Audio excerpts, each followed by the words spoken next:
في جوميا احنا بنحب عملائنا، وعشان كده بيرجعوا يستعملوا الويب سايت تاني.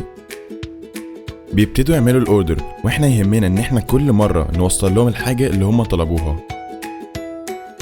بس ساعات ممكن يحصل مشكلة صغيرة في الطلب، ممكن تطلع مش مقاسك، او اللعبة الغلط، ممكن يكون فيها كسر، او بكل بساطة مش اللي انت عايزه. لما ده يحصل احنا عارفين ان ده ممكن يضايقك، فتعمل ايه؟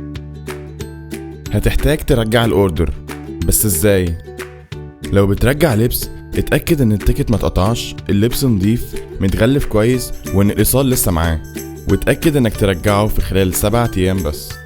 ولأي منتج تاني اتأكد انه متغلف كويس وان الايصال معاه، وتاني اتأكد انك ترجعه في خلال 7 ايام بس.